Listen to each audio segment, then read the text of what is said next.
the event we're running this evening has a purpose to it. It is not just an event for event's sake. It's part of an overall strategy for trying to make a difference in the world.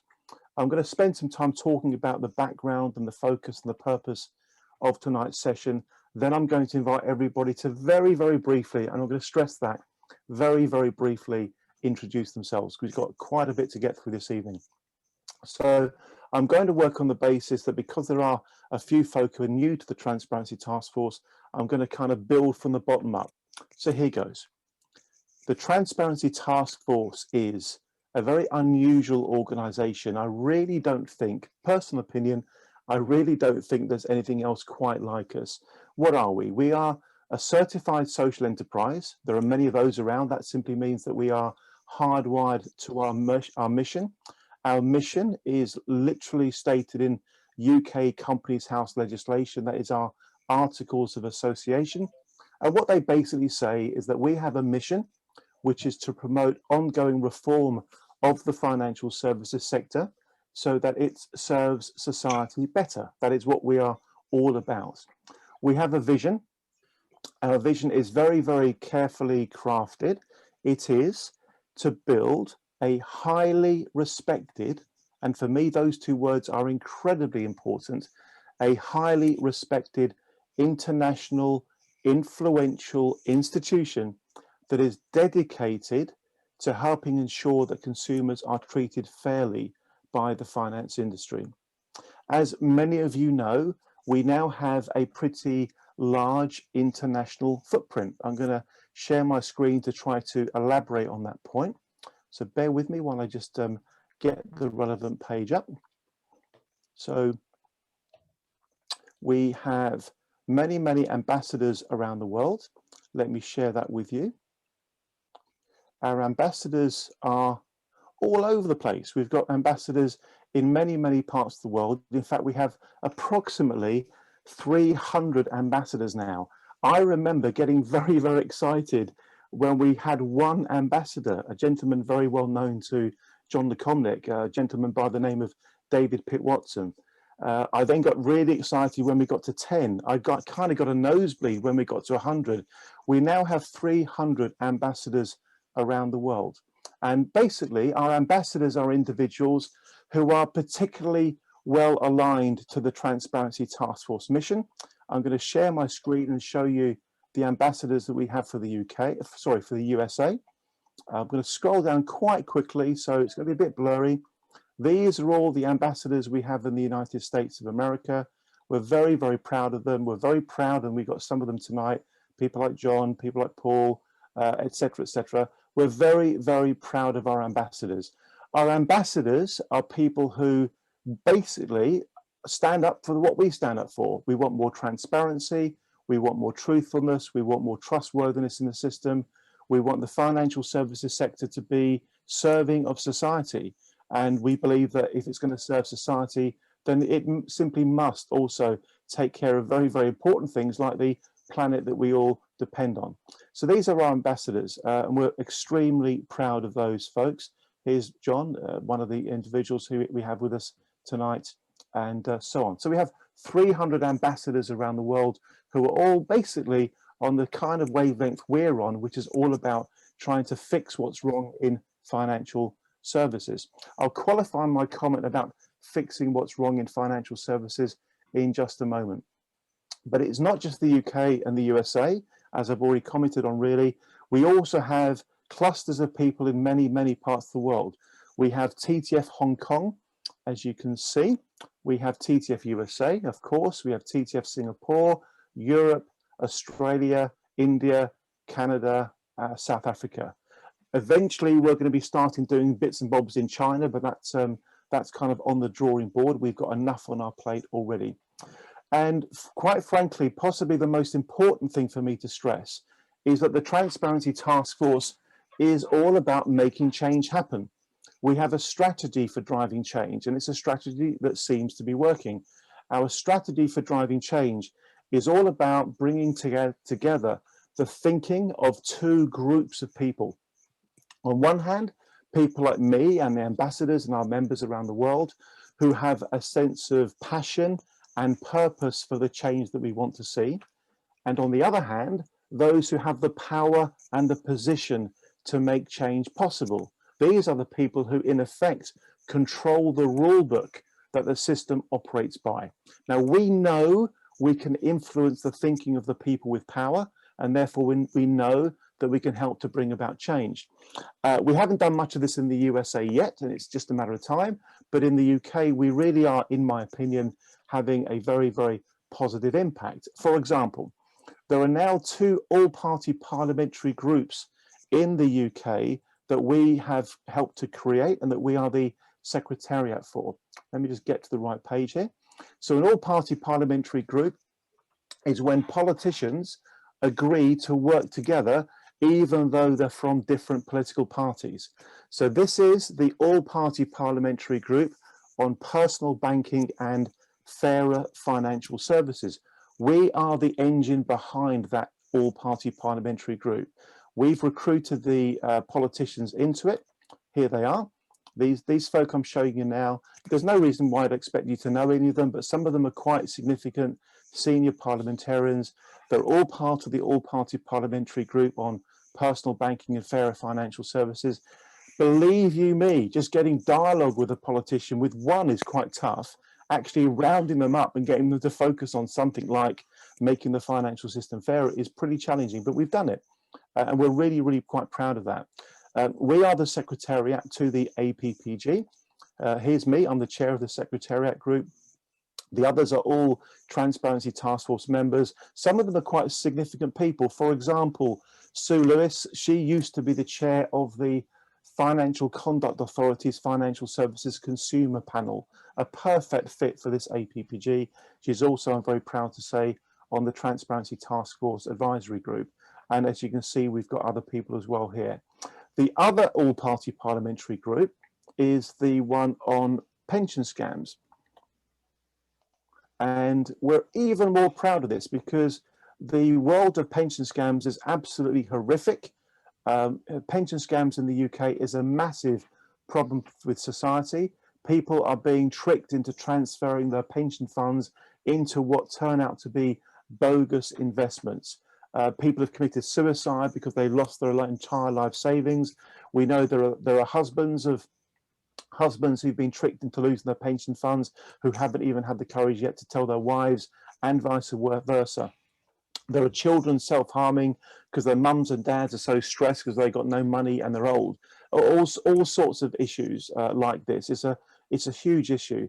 We've worked so hard on this topic. We really, really have worked so hard on the topic of pension scams because it's probably in the UK the one area that's causing more harm and more damage and more disruption than anything else.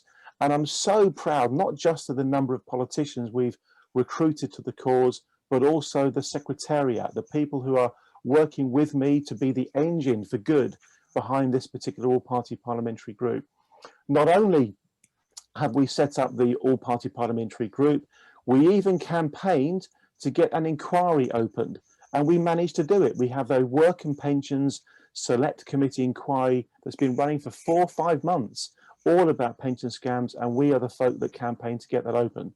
So when I say the Transparency Task Force has a strategy for driving change, this is what I mean. We know we are quite literally influencing the thinking of the rule makers, the lawmakers, the regulators, the policy makers. This is what we're here to do.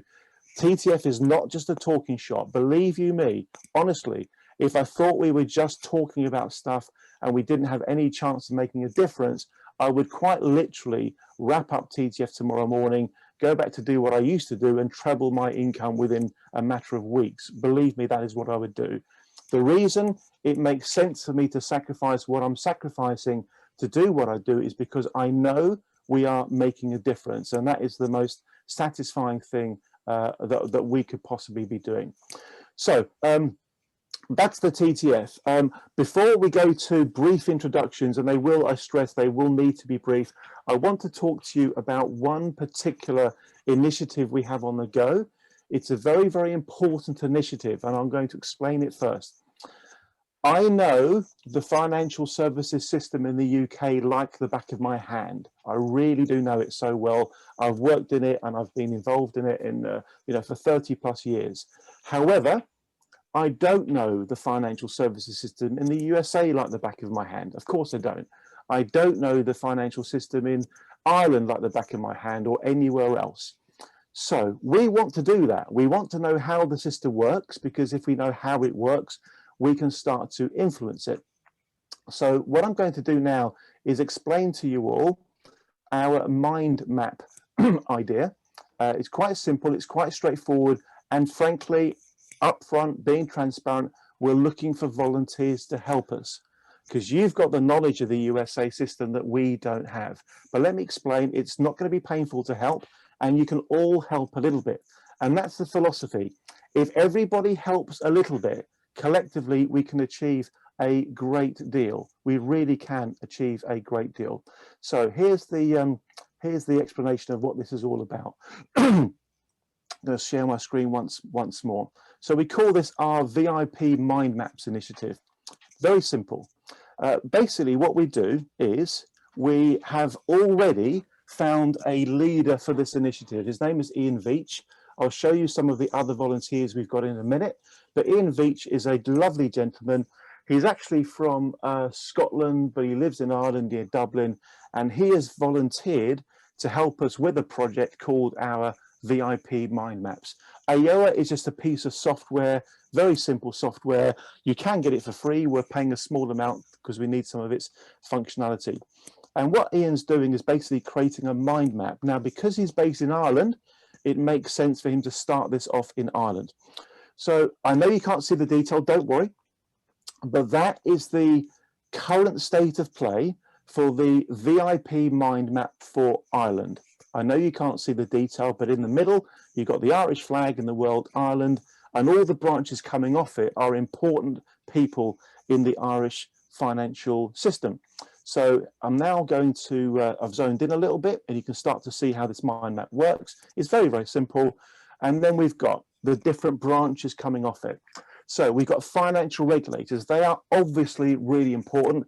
We need to know who they are, because when we know who they are, we can carry out outreach activity. We're quite good at that.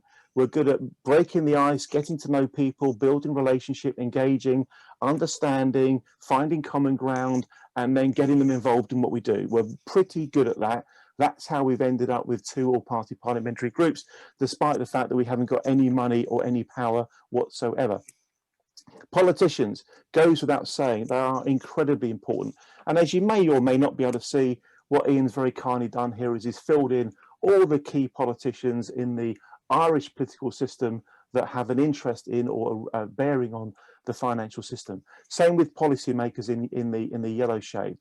Media professionals, they are incredibly important. There are some media professionals that really, really carry a great deal of weight. We want to engage with them. I've been on TV, live TV, a couple of times through CNBC.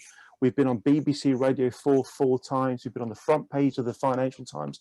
We've had more press and media coverage than many organisations with hundreds of thousands of pounds worth of promotions and advertising and PR budget. We haven't got a penny, but we are capable of engaging with the media. We just need to know who the people are. Online influencers, there are more and more of those. Of course, banks. There's a whole section on the mind map which is all in purple, and the banks are obviously a big part of that. So who are the chief executives of the banks? We are more than capable of having dialogue with people like that and getting them involved and doing what we need to do with them in terms of influencing their thinking. Asset managers, and a very important group. Investment consultancies, a very important group. Financial advisory firms, intermediaries, financial planners, IFAs, etc., etc. We need to know who the key people are so that we can engage and get them involved. There's obviously another section there as well. Trade bodies, incredibly important. We have a really interesting relationship with the trade bodies. Trade bodies, by definition, exist to serve the purpose of their members. Therefore, there's very often a tension between a trade body, which is all about maximizing the commercial viability of their members, and what we're all about, which is about looking after the consumer, looking after the planet. Everything the transparency task force does is guided by what we call our North Star question. All the consultation responses we do, all the events we do, everything is guided by our North Star question. And our North Star question is very simple. It's what is best for the consumer.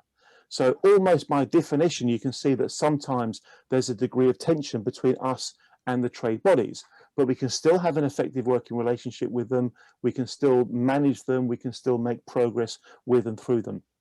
We've had some rather interesting battles with some of the trade bodies in the UK, and I'm pleased to say every battle we've had so far we've won, because we've always been on the side of the right, and it's easy to win your battle if you're on the side of the right. Professional associations are different. They're much easier to get on with because there's less of a tension there. So we need to know who are the professional associations in Ireland. We now know that. We obviously need to know all about the professional associations in the USA. And that's where you can all come in, because all we're asking is that you do what you can to help us populate the mind map. That's it. We'll take care of the outreach, of course, be involved with that if you want to. We just need to know the names, the organizations and the individuals. That's like stepping stone number one. Same with the think tanks, same with the civil society and consumer groups, same with the academics and the authors. So that's a really important initiative. We know that through the VIP Mind Map initiative, we will end up with mind maps completed for every country where we currently have activity. And then, of course, you know where this is going, we will be able to join all those mind maps up and have an international network of mind maps, and we'll have people doing things in relation to the key folks. That's where it's going, that's what we're doing. So the very simple action point relating to what I've just been talking about is this: if you've got an hour a month for the next month or two and you're happy to help, just let me know. Yeah, just let me know. Just put the word, we use the chat, just put the word mind maps into the chat, and I'll know that you're somebody that may be happy to help us on that. I just need 1 hour a month for the next 2 or 3 months, 3 hours in total of your time. And if you're a busy, important person, but you've got staff working for you, you might be able to find a member of your staff who can do it on your behalf. So that's that piece over and done with. We're going to now very briefly deal with introductions. I would explain that we are recording tonight's session. We always record our events so that people who can't attend can watch them afterwards. So we're videoing this. We'll go in the order of John Lukomnik, then Alan, then Tom, then Kim. So please, as short and sweet as you can get away with, and feel perfectly free to put a note into the chat if you wish about you, your contact details, your organization name, etc., etc. I hope that's all okay so far. John Lukomnik, over to you. A very brief intro, please. Thank you. Perfect. John Lukomnik, longtime institutional investor, occasional academic, writer of 3 books on the financial system, multiple hats around how the financial system serves or doesn't serve society. Fantastic, John. That's absolutely perfect. John's one of our ambassadors and was involved in our book that we published earlier last year. Thank you very much indeed. That's 4 books. I hadn't counted that one. Okay, there we go. Mr. Alan Mendelowitz, please introduce yourself. Thank you. I'm a economist by training, former academic, ran a regulatory agency, and now I've head up a 501c3 not-for-profit, which is creating a open source and free algorithmic financial contract standard to further better regulatory oversight, transparency in the market, and banking efficiency.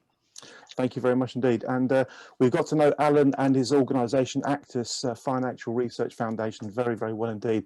Let's now go to Kim. Kim, we also know Kim very well. We call her LinkedIn Kim for reasons that are about to become clear. Kim, over to you. Thank you. Hi, I'm Kim Schweitzer. I'm American by birth, but I've been living in London for a little over 10 years. I'm an ambassador here with the TTF for the UK. I'm also helping Andy and volunteering for a number of initiatives that TTF has going. And so he calls me LinkedIn Kim because I'll be looking after his LinkedIn messages better than I'm looking after my own. So very good. Looking forward to meeting everyone. Thank you, Kim. I'm going to share my screen to show you our Meet the Team page. So because we've got no resource, we really do need to be quite effective in building our team. So the team itself is myself, Tina, Alexandra, Chelsea and Bryony. Everybody else on this page is a volunteer. Now, some people are putting like 1 hour a month in, and that's absolutely brilliant. Some people are putting in 10, 15, 20 hours a month. We have Stephanie, etc., etc., all kinds of people. The one common denominator is this: when we have a volunteer, somebody that's willing to give us an hour a month of their time, we have a conversation that goes very simply, what is it you'd like to do? And whatever the answer to that question is, that person does it. If you take Chet Gladkowski, for example, Chet's an American, so Chet is an American. Chet's really good with doodling, which is like an ability to make animations and cartoons. So he's our, as you can see on the screen, he's our video editor and doodly guru. And so everybody volunteers to do what suits them. And that way we can achieve what we're trying to achieve. And there's quite a few volunteers. This is how we are punching so much above our weight. We are ridiculously busy and ridiculously effective, in my opinion, because we've got all this horsepower, all this engine of volunteer spirit. We've got amazing people like, for example, Steve Kenzie is the United Nations Global Compact Director, a really senior guy, extremely capable person. Heather Buchanan is the policy advisor for the AllParty Parliamentary Group on on business banking, so on, so forth. So when we say LinkedIn Kim, it's because Kim's very kindly volunteered to help us in relation to that particular task. Thank you, Kim. Great to have you with us. We're now going to go to George, then to Tom. So George, please unmute, and then we'll go to Tom after you. Thank you.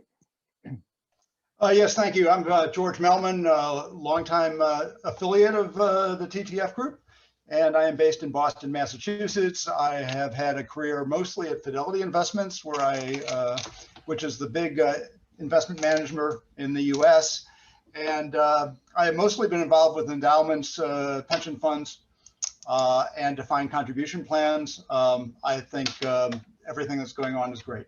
Thank you. Thank you, George. Thank you. Wonderful. We'll go to Tom. We've only known Tom for, I think, about maybe 3 or 4 weeks, but we've already had some really great dialogue. Over to you, Tom. My name is Tom Seguris. I'm actually a computer science research faculty at Brown University in Rhode Island, but I have spent a fair amount of time doing advising people on public finance over the years, and including in the state treasury here, and so I know a lot about public finance and pension systems. Thank you. But as Andy said, I've only known the TTF for about 3 weeks.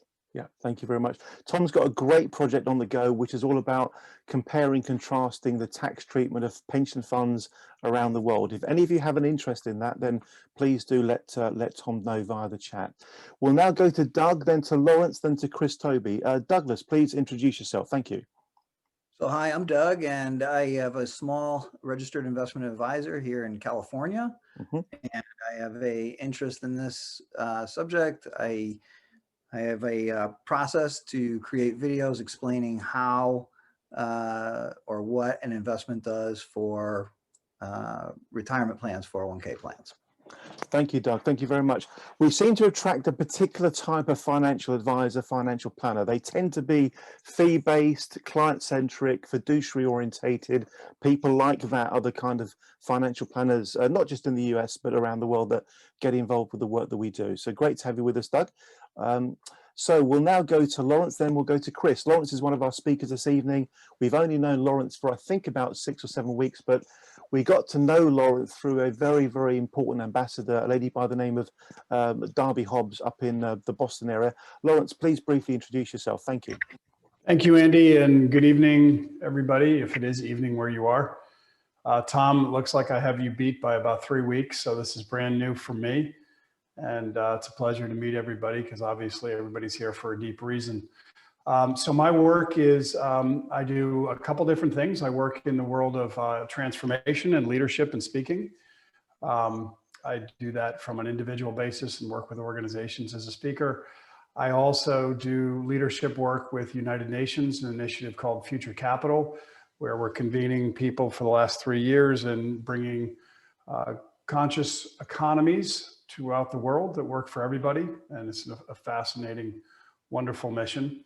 We're partnered with 2 agencies inside the UN, and we do have an incredible group of people. And then in my daytime job is I have a registered investment advisory firm called Conscious Capital Wealth Management, which I'll talk a little bit this evening about some of the visions that I have for the industry from an advisory point of view.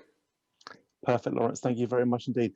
Check out Future Capital. It's amazing. It's the future. It's where this industry needs to be heading in.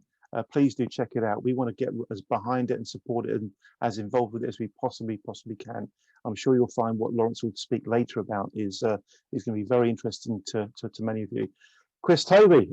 Chris is he's very well known for the TTF. He's a great asset within our community. Chris, please introduce yourself. Thank you. Yeah, this is Chris Tobin. I've been 30 years in the business. I've done a lot of institutional consulting with big firms like New England Pension Consultants and so on. But I've also done a lot of high net worth investing with trust departments and so on. But lately, in the last few years, I've been involved in ERISA litigation consulting, where I'm involved in 40 excessive fee cases, revolving around transparency issues. And again, I'm worked in public pensions, but again, I'd like to see public pensions get more stronger laws like we have with ERISA in our corporate area is one of my big themes. And I'm also have my own little startup RIA, which I'm kind of modeling off a lot. And, the group that Canute has with their fiduciary values and trying to do a little startup firm that way as well. Thank you, Chris. Lovely to have you with us tonight. To Canute, Canute's doing work that is so aligned with what the TTF is all about. We could kind of hold hands, so to speak. Canute, over to you. I co-founded and run the Institute for the Fiduciary Standard, which you'll hear about a little bit more later. And we, as a group, exist to further the idea of fiduciary principles and practices. And anyway, I'll take my time later. Thank you, Andy.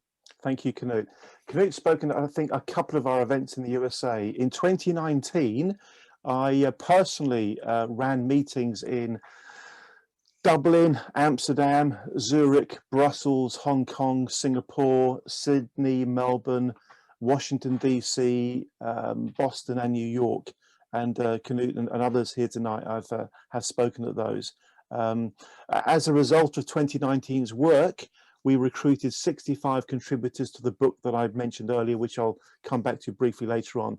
Thanks, Canute. Great to have you here. Michael is our first speaker, but he's going to briefly introduce himself now, and he'll be speaking in about 3 or 4 minutes about complementary currencies. That's a huge topic right now. It's going to be very interesting, I'm sure, for all of you. Michael, please briefly introduce yourself first of all. Thank you. Thank you. Background-wise, I am a 40-plus year entrepreneur out of Silicon Valley predominantly, and for the past decade have been running a Ohio-based economic development think tank called National Commonwealth Group, and we've developed a comprehensive system that kind of analogous to the Green New Deal, and I will be talking in brief about that coming up shortly, so I'll stop at that point and kind of fill it in from there. Thank you, Michael, very much indeed. Mr. Paul Dowding, great to see you, Paul. Say hi. Hello, I'm Paul Dowding. I'm 35 years in the industry, began as an engineer, but transitioned to banking operations and then product design and innovation. And I've worked across banks, brokers, fund managers, clearinghouses, depositories, and done it internationally as well. Currently working with a fintech startup with a distributed ledger transaction accounting engine that we're trying to launch ourselves. And my primary concern is innovation to make the industry more intuitive, less risky, and less costly as well. And we're trying to do that with our new software. Thank you, Paul, very much. Mr. Paul Bates, from one Paul to another. Hi, Paul. This is the second time this week, I think, isn't it? Yes, it is, yes. Well, it's nice to be with you all. And I recognize that Ed from Nova Scotia has just joined us, and I'm familiar with John and Chris as well. And of course, you, Andy. And I'm an ambassador with this task force, and I feel like I earned it this week, Andy, because I forgot to tell you that the British Columbia Superior Court has just certified the first Canadian closet indexing class action Oh, in a wow. case that got national news media attention up here. So I like suing them. It's the only thing I don't like talking to them. I just like suing them. Thank you very much, Paul. You're clearly very, very good at that. The TTF has a very positive attitude towards litigation. We believe the litigation acts as an accelerator. It speeds up the healing of the system. If people have been harmed and they're able to evidence that they've missed out and that somebody's done something wrong, why don't they get compensation? Because we know that's a step towards justice, and it also is a step towards the system solving its issues. So we're very, very supportive of people like Paul who are helping people to get justice and compensation where it's fair, where it's appropriate to do so. Thanks, Paul. Let's now go to Steve. Please introduce yourself, Steve. Then we'll go to Natan, then we'll go to Ed. Steve, over to you. Hello, so my name is Steve Supan. I'm a senior policy analyst at the Institute for Agriculture and Trade Policy, and I've been working on physical and financial commodity derivatives regulation for about 12 years, since the 2008 blow-up, and I've also done some work in climate finance. Steve, lovely to have you with us. I know this is your first session with us. You're very, very welcome. I'm very pleased that you're here. I think Steve accidentally deleted himself rather than just muting himself, but he'll be back. Natan, lovely to see you over on the West Coast. Please say hi. Thank you.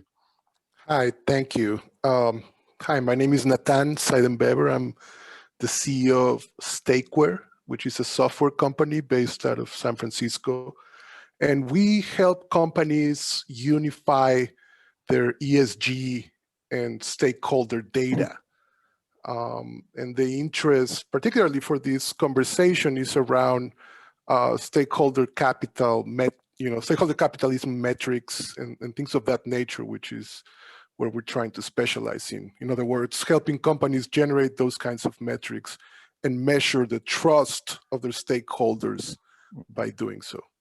Thank you. Thank you, Natan. Thank you, Natan. Natan was introduced to us by John Lekomnik as a consequence of the meeting we ran in New York in 2019, because we were talking about the issue of the trust deficit in financial services, and John mentioned that he knew somebody on the West Coast who was doing technology that was helping to do that, and that's how we got to know Natan. Thank you, Natan, for being here. Ed in Canada, say hi. Ed, keep it short and sweet for me, but say hi. Hi, a little late joining you, but as an American living in Canada, I wanted to find out what's being said by the TTF in the American theme. So nice to be back. Thank you. Thank you very much, Ed. Now we go to Maira. I may have mispronounced that. Forgive me if I have. Please introduce yourself if you can. Thank you. Hi, good evening. I'm Maira Rodriguez Valladares. I'm based in New York. I am a consultant and trainer primarily on Basel III and Dodd-Frank rules, especially those surrounding derivatives. And I'm also a senior contributor for Forbes. So thanks for inviting me to join this evening. And I look forward to hearing the presentations and to chat with all of you. Thanks. Wonderful. Thank you very much indeed, Maira. Thank you. We go from Maira to Mary. Mary, please say hi. And then we'll go to Joseph. Hello, everyone. I'm Mary Raim, and I am the Director of Learning and Development at PRMIA, which is the Professional Risk Managers International Association. I also do some work in K-12 assessment and curriculum, so I kind of have a foot in two different worlds. My background is primarily in certification, professional certification development, but I found TTF this summer because the association I currently work for, being financial risk managers, there's some overlap in some of the things that they're trying to do as members and as risk leaders. So at PRMIA, my team offers thought leadership webinars, and a lot of times the topics that we present on, I should say our members present on, overlap again with what I found at TTF. So I was really interested to hear what you all are doing here and see what we might do. I also just want to share that 2 years ago, we did merge with the Raim initiative, which is risk management and microfinance. So there's a lot of overlap there, although it's different. It's a different type of network. So I do think there's going to be quite a bit that we could contribute from the Raim perspective as well. So glad to be here. Thanks. It took me a few months to join, so I'm glad I'm here to listen in and learn. Fantastic. Thank you, Mary. Lovely that you're here. Last but by no means least, we go to Joseph. Joseph, please introduce yourself if you can. Thank you.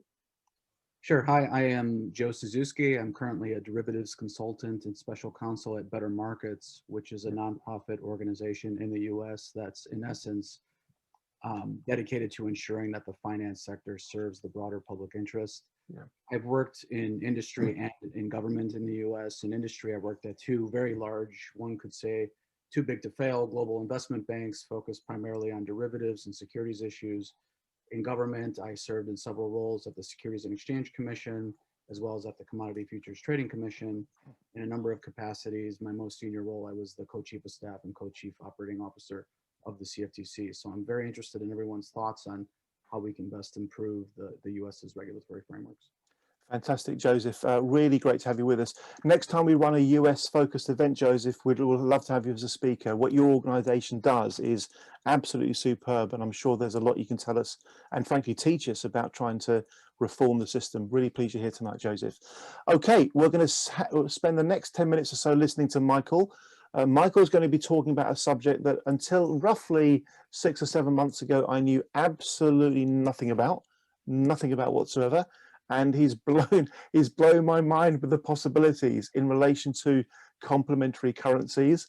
We found Michael so enthusiastic and compelling and convincing that we've actually ended up creating a transparency task force group called Complementary Currencies. And I'm just going to very, very briefly, just before we pass over to Michael, I'm going to give you all a whistle-stop tour through our groups, because the groups that we have are our engine. We have 24 transparency task force groups. Every one of them is a little mini campaign engine. So here we are. This is our groups page. There's a quotation here that you may well know very well. Never doubt that a small group of thoughtful, committed citizens can change the world. Indeed, it's the only thing that ever has. Margaret Mead, very famous quotation. I'm referring to the quotation, and the reason why the quotation is on that page is because that is fundamentally the idea of our groups. Having said that, some of our groups are actually quite big. They've got many hundreds of people in them. In total, we have a community of over 2,700 people around the world, roughly 1,000 outside the UK and roughly 1,700 inside the UK. Tomorrow, I'm going to come back to Violation Tracker later. Tomorrow, my colleague Alexandra will be sharing with you various ideas to follow up on.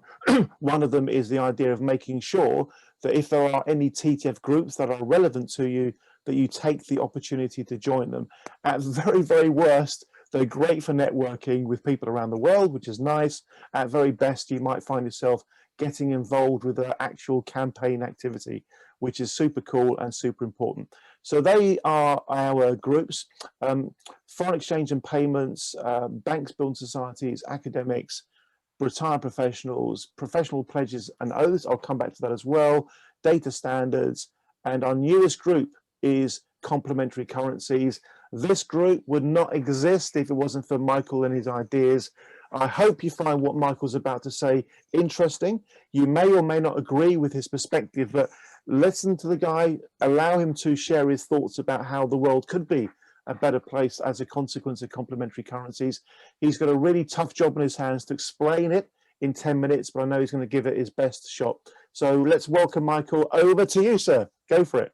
Thank you very much. First of all, real quick, I've already plugged a couple of links into the chat box. The second one is if you want to know more about me and my group and my background, my team, etc., is our team one. But I encourage you to bring up that first document and save it. It's just a quick one-pager that I created today that give you several key links to either web pages or documents we've generated that you could use as a follow-on to what I'm going to discuss today. But the key thing that in response to the core question, that this symposium is all about, how would you reform the finance sector in the U.S.? In contrast with the vast bulk of the rest of you are, concerned with of tweaking this or tweaking that and trying to mitigate this or mitigate that, etc. We stood back and applied the Bucky Fuller admonition of saying, well, if you really want to change a fundamental paradigm, don't try and do it within it. Essentially, go create a parallel one outside of it and replace it. And so that's the, sort of the underlying driver to what we're all about. We stood back after some exploration of, well, if you keep drilling down into the current financial system, you get to its base, and the base deals with money itself.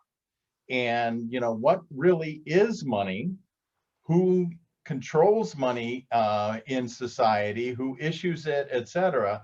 And when you start exploring those issues, one of the things that kind of comes out of that is kind of like the statement about the casinos, that, the House rules essentially govern, that you can't ultimately beat the casino. And when you look at the way the financial system is underpinned at its very core, there are certain forces that control, money.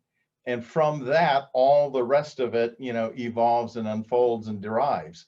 And so what we discovered was that if you start exploring the idea of what is money and who's allowed to create it, instead of saying, okay, I'm not going to stay stuck in that old paradigm, but in essence, I'm going to go create my own.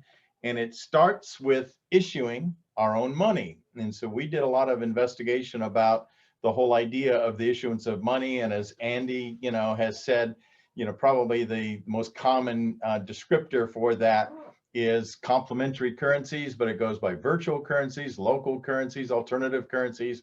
There's various different labels, but I would posit that all of you have actually used one form or another alternative currencies in your life, and probably would not have called it as such. One of the most common, simply clipping coupons out of a newspaper to go into the grocery store and get a discount on the groceries you're using. That coupon is an alternative currency. There is, in fact, a global paradigm of an alternative currency that when you add up all the different issuers of this particular currency I'm about to label, you would find it exceeds even the largest national currency, which I believe is the dollar. And that's a thing we all call airline miles. And essentially, if you think about airline miles, that is an alternative form of currency. Originally started off strictly as, okay, I earn these airline miles, I can use them to go buy more, flights. But then that grew and grew and grew into car rentals and, hotel rentals and so on and so forth. Now you can buy all manner of goods and services using those airline miles, and it's effectively just an alternative currency. So once you start realizing that the idea of money is a much more flexible idea than most people realize, and in fact, if you look up the definition of it in Wikipedia, that you'll find that it is essentially says that it's really anything that a group of people will agree among themselves to use as a medium of exchange, and that's what money is. And so when you start there, then you start going off into some interesting exploratory directions. From there, we started drilling deep into and discovering that there's actually been far more complementary or alternative currencies issued throughout history. In fact, today there's probably easily 10 times as many currencies out there or more as there are national currencies.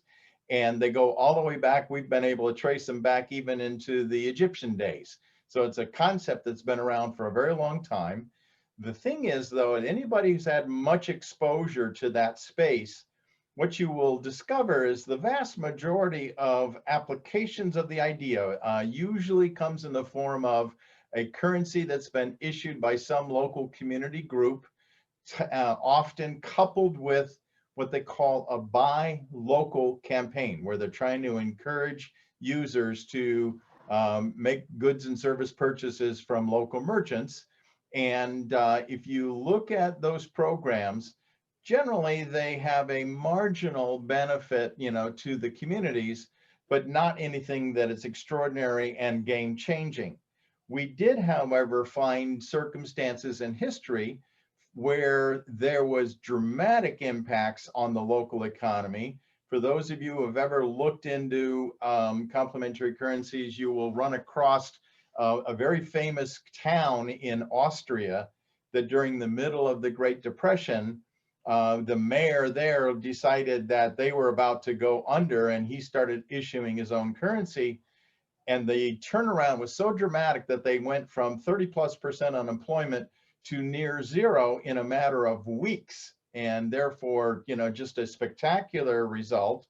So much so that it attracted attention all across Europe, and they referred to it as the miracle of Virgil. That was the name of the Austrian town. And many, you know, hundreds of communities wanted to replicate it till it scared the central bankers, who basically got the idea of complementary currencies outlawed and shut down that process. But the key question is, well, what did he do that was different than the vast majority of ones that only produce marginal benefits? We also found a period of time for 250 years in the middle of this Middle Ages, in the Central Middle Ages, that Bernard Lietaer, one of the champions of alternative currencies, and in fact, one of the co-developers of the euro, that he did research into what was the basis of the building of the more than 1,000 cathedrals throughout Europe during an 800-year period, and it turned, I mean, a 250-year period.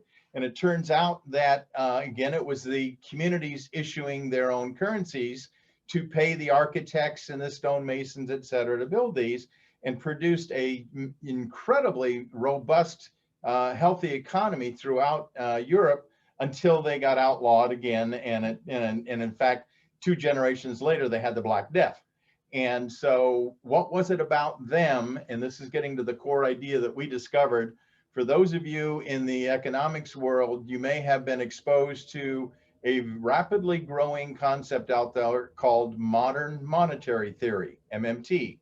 And MMT, the key attribute about MMT is the MMTers say that a sovereign entity like the UK government or the US or Germany or whatever really can just simply spend money into existence. And that's the key phrase, spending it into existence, rather than, say, in the majority of the experiments out there that have marginal benefit, usually they exchange an alternative or local currency for a national currency. So all you're doing is just switching one for another. And if the first one is in short supply, then the second one's going to be in short supply.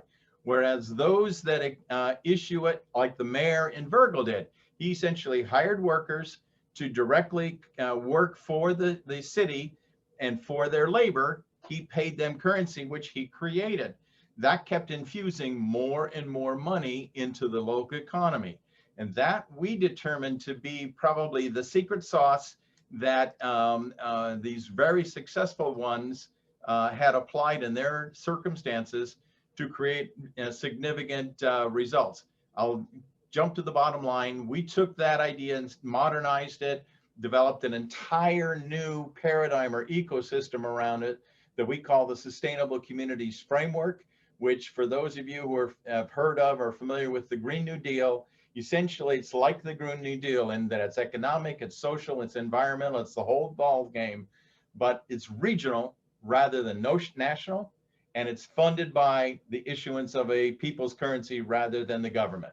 So I'll leave it at that and jump in for questions. Michael, thank you very much indeed. That really is, I find this all so interesting. And as a consequence of the conversations we've been having with Michael, I've been kind of digging around and looking into this topic, and there really is a lot of hard evidence suggesting that there is something here that could really work. Michael, I'll put one question to you first of all, please, before I invite others to do the same. Sure. You know, from our conversations, we've been having all sorts of dialogue between me, Shan in Australia, Anne-Marie in the UK, etc., etc. We've been talking about the potential role that complementary currencies can have in helping us get out of the mess we're in post-COVID. So there's a big theme around at the moment, which is building back better. How and why might complementary currencies have a role in helping us to build back better? Could you please speak to that, and then I'll invite others to put their questions and comments to you as well. Sure. Thank you. It starts with, and it goes back to like that MMT concept. Currently, the current accepted paradigm, it has been for many decades, that governments essentially have to tax before they can spend, whereas the MMTers say, no, you can spend before you, and then you tax it back out to pull it out of circulation. And so right now, even with the American Recovery Act or a Rescue Act that Biden is advocating and so on, that we are still constrained by the amount of money that will be distributed in society based on the willingness of the legislatures to authorize it. And so that kind of creates a cap, Andy, on the amount of money that can get into circulation, and that there's a lot of discussion in our media about the idea that we could easily do too little, but likely not too much. But even then, the likelihood is that it's just not going to be enough. And that it comes in and then answers or addresses your question.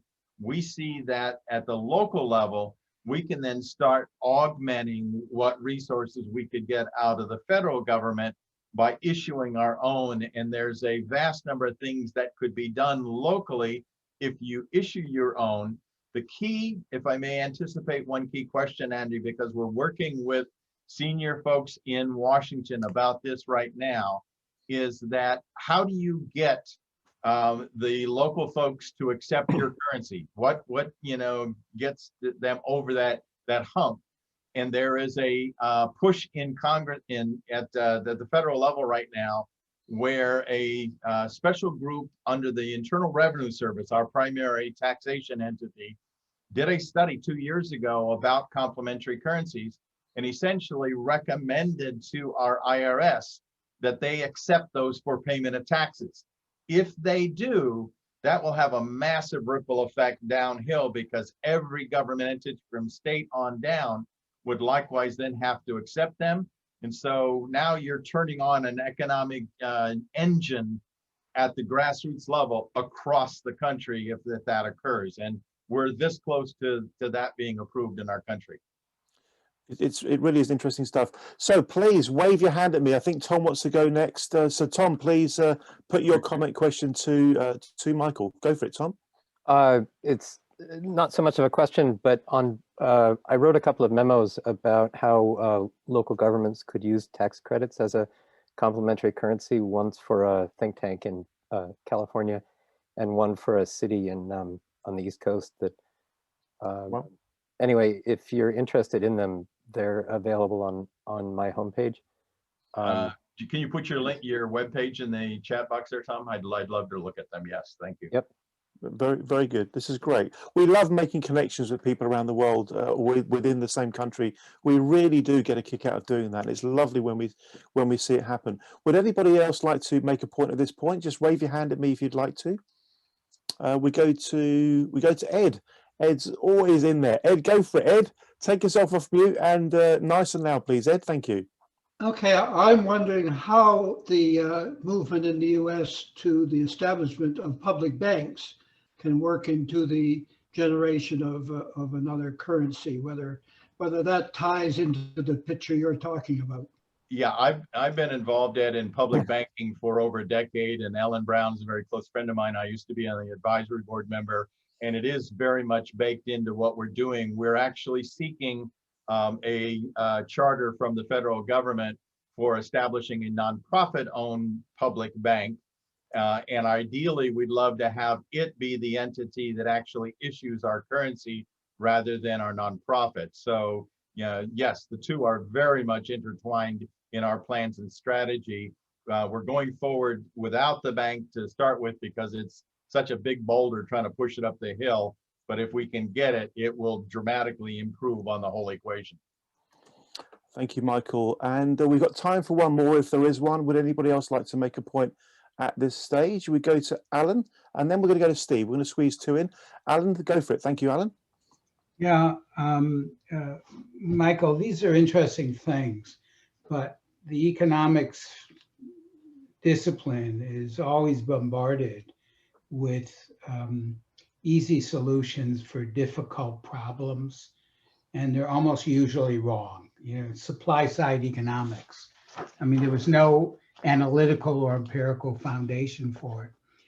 And modern monetary theory is, I think, in the same category as supply side economics. It doesn't have the kind of foundation to put legitimacy and heft behind policy initiatives. So I think it's a little difficult to rely on that. And I'll give you one example.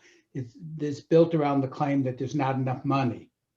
Well, if you remember back 41 years ago, Paul Volcker instituted the great monetarist experiment in which he said the Fed was going to shift from targeting interest rates to targeting the money supply in an effort to end inflation.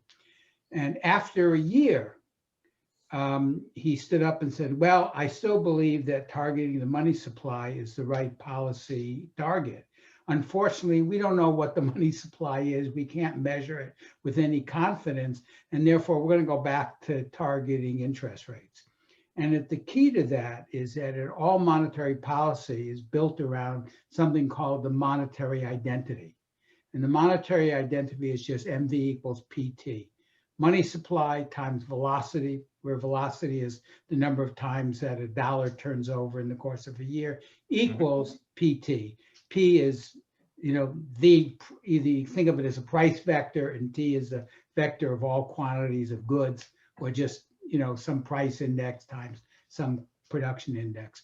And the problem is you can, as a theoretical matter, you can measure price, you can measure quantity, maybe you can measure money supply, but the one thing that you absolutely cannot measure is velocity. And in fact, nobody ever measures velocity. It's just a plug to keep the monetary identity an identity. You have to have one side of the equal signs equal to the other side.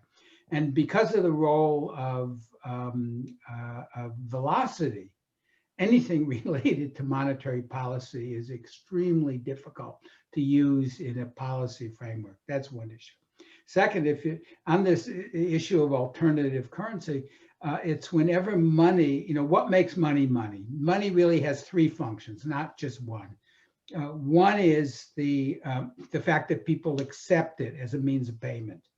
If you give somebody a piece of paper that says $10 on it, that costs nothing to make, what gives it value is when you hold it, you can pass it on to someone else and they value it the same way you do. And you can turn that worthless piece of paper into something you need: food, gasoline, shirts, clothing.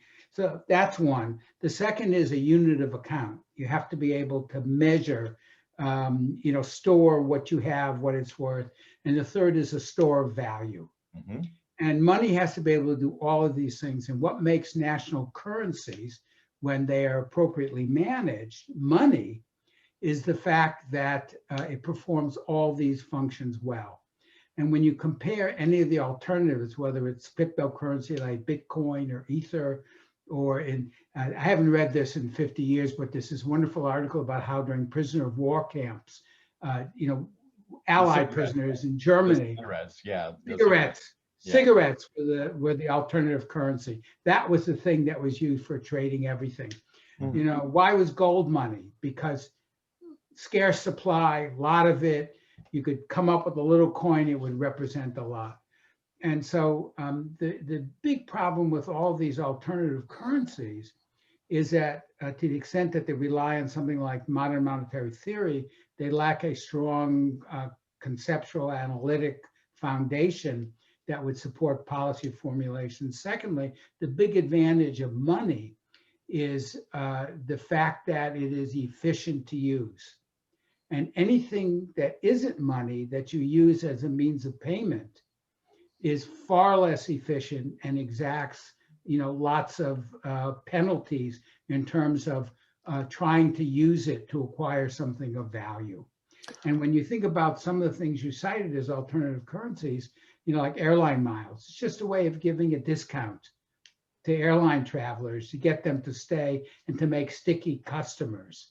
And the only reason why you can turn it into something like an airline ticket is that it wouldn't be worth anything if it didn't make you a sticky customer, get you to keep coming, and the more you accumulate, the more it's worth. And so I think, Alan, if I could interrupt you, you've raised a ton of different issues. I'd love to respond to them, but we need to get off of my time here and get on to somebody else's presentation. That I will point out just one issue here. I'm not trying to solve things at the national level. I'm addressing them at the regional level. And, the things that apply at the national level do not necessarily apply at the local level. And I'll just leave it at that, and I won't try and argue the details with you, but, Andy, if I can turn it back over to you. Thank you very much indeed. Alan, you always provide great input to our sessions you've just done. Thank you very much. Michael, that was a very interesting session. Very good luck with everything that you're doing.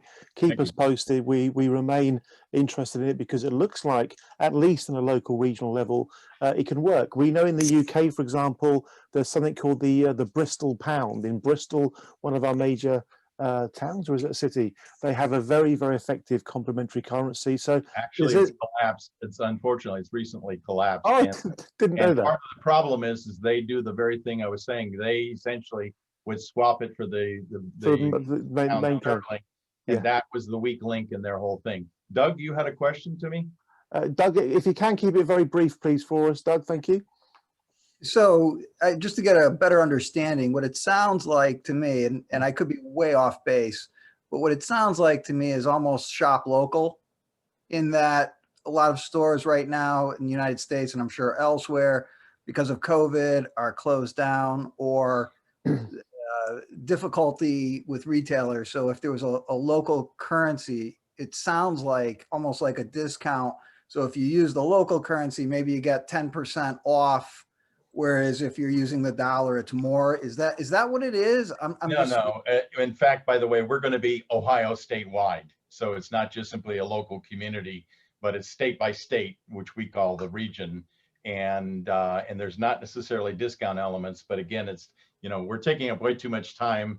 If you're interested, I'd be glad, in fact, Andy, we're going to be having, what is it, on the 23rd, if I recall, in April, that we'll have we'll have a session focused essentially on this topic, and I've just put into the chat. I invite you, Doug, and others, if you're interested, to join then, and then we'll be able to drill into a lot of these issues. Okay. We're going to be keeping a close eye on it because of its potential to help with a post-COVID build back better agenda. I've just put a note into the chat, folks. If you want to be included in our new complementary currency group, put CC in the chat. Tom's kicked off with that straight away. Great stuff, Tom. Can we please show our appreciation to Michael for sharing with us his insights and his enthusiasm for complementary currencies? Well done, Michael. Well done, Michael. Excellent, excellent, excellent, excellent. Before we go to our next speaker, Lawrence Ford, I'm going to spend a few moments sharing with you an insight into something that some of you already know about, but I'm so excited to tell you about Violation Tracker. Even if you know the Violation Tracker story, you probably don't know the latest news, so bear with me. The background to Violation Tracker is this. Roughly a year ago, I was doing some research for our book. We're so proud of our book. We're so proud of our book. I was doing some research for our book, and I stumbled across Violation Tracker. Now, Violation Tracker is an amazing database. What does it do? Well, basically what it does is it reveals which corporations are the biggest regulatory violators and lawbreakers throughout the United States. So it's like an X-ray machine, okay? Imagine an X-ray machine that can X-ray the whole economy of the United States and tell you which particular cells, brackets, which particular corporations are misbehaving. Imagine that. Imagine the X-ray machine or this transparency machine. I stumbled across Violation Tracker when I was doing research for our book. It was a Saturday morning, and I ended up spending the whole of the Saturday digging around here. It took me a long time because there are 444,000 civil and criminal cases from more than 250 agencies, right? And let me show you the first thing that's pretty impressive. If you click here, and you go to agency data sources, it gives you all the federal agency data sources where they hoover the data up from. Now, believe you me, most of the work in getting this information into the database is manual. They do screen scraping, they do this, they do that, but there's literally a lot of keying information in. As well as the federal stuff, they've also got the state and local agency data sources as well. It's an impressive piece of work, and it's run as a not-for-profit. It's a public good. This database gets 2.9 million hits a month on average. It's used by regulators, government, investigative journalists, academics, so on and so forth. Where it gets really interesting for me is what you can do to search the database. So let me show you this, for example. If you click on industry totals, it gives you immediately a ranking of the industries. Number one is the worst offending one. Now look at this, folks. This is so important. Financial services is the worst offending industry in the USA. And we believe the same pattern is pretty much around most of the Western world. Not only is it the worst offender, it's the worst offender by a long, long way. Something like 6.5 times worse than the pharmaceuticals, which is number 2. In 3, we've got oil and gas. In 4, we've got motor. 5, utilities. In fact, financial services are so bad compared to the others that I think it's the top 7, 8 others would still be less than financial services on its own. $330 billion worth of fines, right? $330 billion worth of fines since the year 2000. The data goes back to 2000. When you click on financial services, and of course you can do this for all industries, when you click on financial services, it shows you the 10 worst offending companies. Bank of America, I'm sure, are not very proud to be the worst offending corporation in the banking sector, sorry, in the financial services sector in the US. Number 2, JP Morgan, 3, Citigroup, 4, Wells Fargo, etc. But look at this. Look at this. You've then got case-by-case infringements according to size. Bank of America tops this chart as well. 2014 mortgage abuses by DOJ, Department of Justice, a fine of $16.65 billion. And then when you scroll down it, right, you see a horrible, horrible pattern. And this is at the very heart of the Transparency Task Force, and it's the very heart of our book. Did I mention our book? I think I did, didn't I? But here we go, I'm going to mention it again. Our book, Why We Must Rebuild Trustworthiness and Confidence in Financial Services and How You Can Do It. That's the book. When you go down, the pattern is this.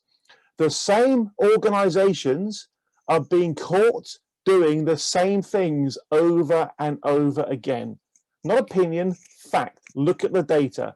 This is recidivism.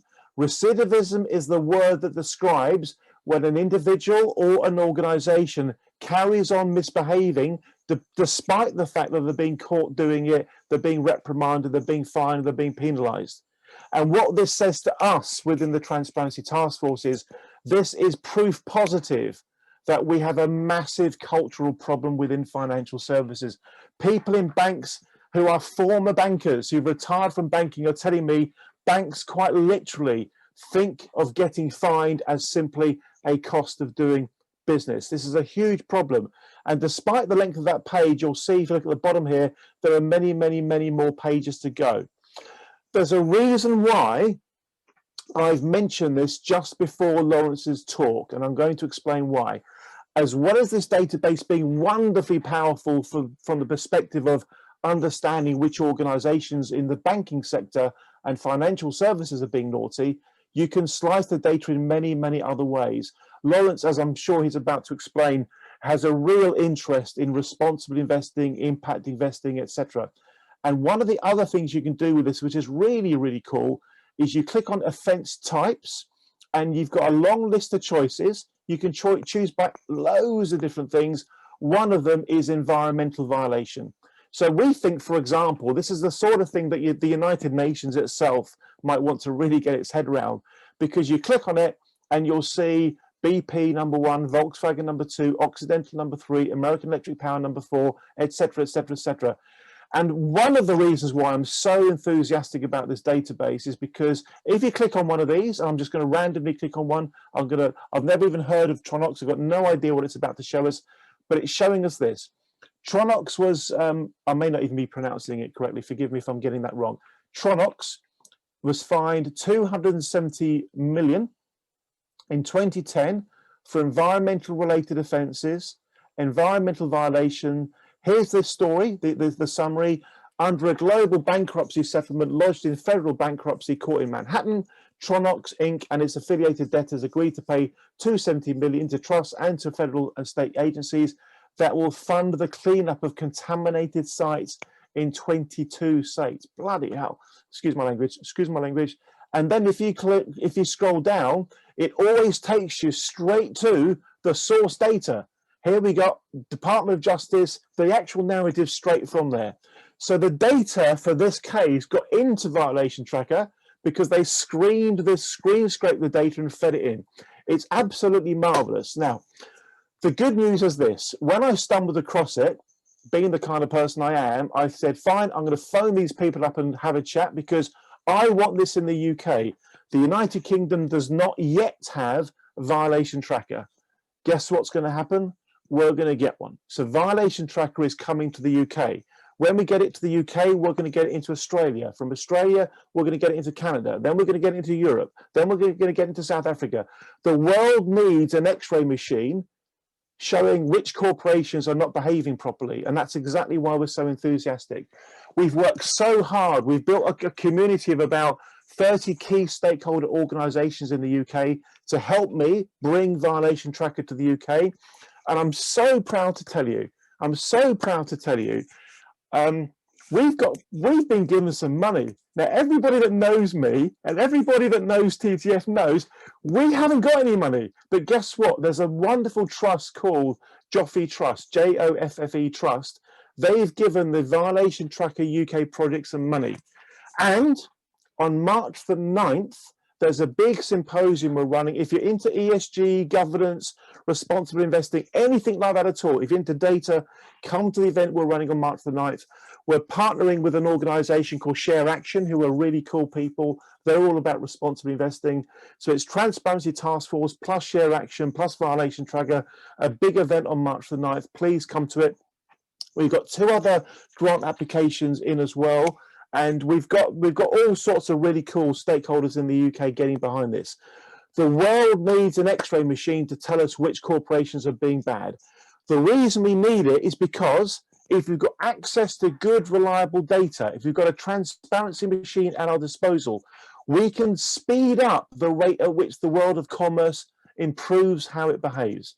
I'm not apologizing for my enthusiasm for this. We think this is really, really significant. So with that, I'm going to pass over to Lawrence Ford, who may or may not have an interest in what I've just explained. But what I do know is this: he's doing a great job through his organization and through the UN in preaching the gospel of doing things properly, doing things responsibly. And I'm very, very pleased that Lawrence has been kind enough to spend some of his time today with us. Lawrence, over to you, please. Speak from the heart. I know you do that really well. Thank you, Lawrence. Over to you. Thank you, Andy. And hello, everybody. So first of all, Andy, that's extraordinary. Would you put that in the link for access? Would that be possible? Of course I will. Yes, I will. Of course I will. Yeah. And I don't know whether our analysts have a hold of that or not yet, but if they don't, it's going to be a delightful addition to all of the data that we consume around environmental, social governance aspects of organizations. So thank you very much. And you know, what a layup here. It's perfect, right? And we've got a system that's broken. And I think most of us know this. And, you know, we have a system that is a benefit to less and less people.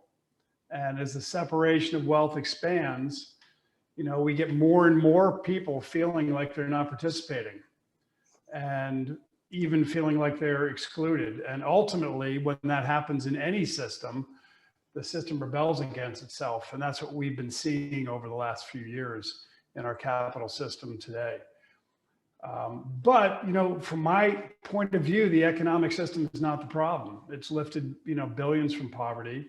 The question is really, how do we improve the system? And from my point of view, there's really 3 major things we can focus on to improve the system. First, we need to decarbonize our global economy. The technology is available, the proof is there, and we need to move to a more circular or regenerative economy. I think everybody knows that. The second is we need to move financial markets to longer term. So we really need to shift from our myopic short-term mentality and shareholder primacy that keeps us from addressing these longer term issues and really shift into longer term views. And then the third is we really truly, this is from my point of view here, is that we need to reframe how we view capital.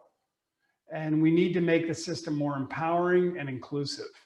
And we can really lead this movement, which I'm going to be talking to you about, which really puts people's purpose, their reason for being here, as a highest value of capital, which is to many people in this industry something that sounds either a little far out there or revolutionary, but it really is a system that will evolve to include everybody.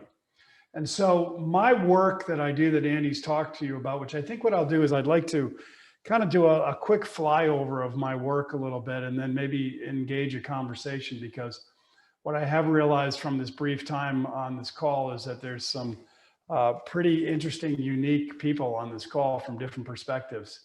And I'd love to engage a conversation to the degree that you're interested. So the work that really I'm passionate about is, first of all, number one, is I think we have an entirely broken system that is in need of repair. So when that needs to happen, we need to come from the top down. And that's the work that I do with the work with the United Nations and the work with Future Capital, which I'll speak of a little bit. And then as you were speaking of, Andy, at the beginning of this, Margaret Mead, I mean, all good revolutions begin and end, any ones that sustain with individuals. And when we look at the traditional financial services marketplace, the delivery mechanism of that is such a wonderful leverage point for us to be able to actualize some movement from the bottom up from everyday people to begin to start rethinking about how you deploy capital out into the world. And so really when I'm speaking to you, I'm coming from both sides because I believe that's where we need to be with our work, which is of course the work you're doing with the transparency side as well, Andy, and a lot of you on this call. So let me go into a little bit more of the conceptual side a little bit about this whole idea of purpose and the future of this capital really being each other's purpose. And so I'm going to read a couple, and forgive me because I have some prepared remarks that I really would like to get in because we're short on time and I tend to wander a little bit if I'm just talking in general. So I'm going to read a couple prepared remarks that I do often when I'm speaking, so bear with me. But the planet's greatest untapped potential is the inner purpose lying coiled in the heart of each and every member of humanity with limitless possibility. It has the power to create worlds. That inner purpose is now being woken up on a grand scale and is desperately looking for a way out, for a way to actualize itself in epic fullness in the world.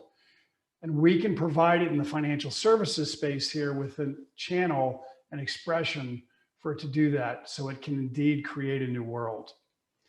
The timing and impetus that is instigating the waking up of inner purpose is an all-important and great alignment with the intention of this new financial services paradigm that I feel we can all create with this shift.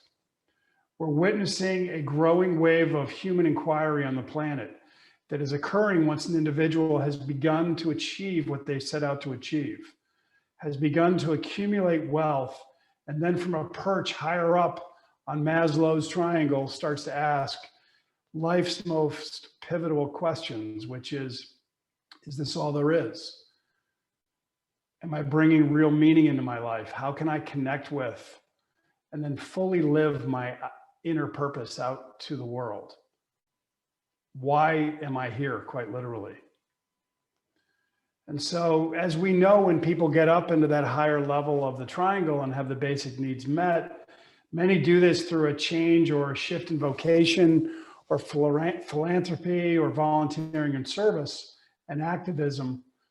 While all these are wonderful actions and necessary to lift our world to where it needs to go, even their cumulative impact pales in comparison to what is actually available to the world when this particular group reaches that fulcrum for the first time and looks up from their desks and outward to seek new ways to realize their authentic purpose that includes their personal wealth. So in service, and I'm just going to read this next paragraph to you, and then I'll start speaking to you more humanly here. But in service to actualizing their inner purpose, this group has activated a set of existing vehicles. They include their enterprise, vocation, their minds, their bodies, their time, their philanthropies. In that set, they are yet to put the ROI-based investment of their wealth to action. And so even when we talk about ESG out there, they're aware of that, and, seeming aberrant column that gets placed in front of them almost resentfully by advisors of a portfolio linked to positive impact, but the positioning of this moment and the option put as forward have all been about should, eat your broccoli and your asparagus with all of your good stuff on your plate so you can dutifully serve the needs of the world out there. But it's not about serving the individual's authentic purpose, not about truly serving the needs of the sole investor. So if we can shift this investment paradigm from the bottom up, we can innovate and own a space that is both evolutionary and differentiating.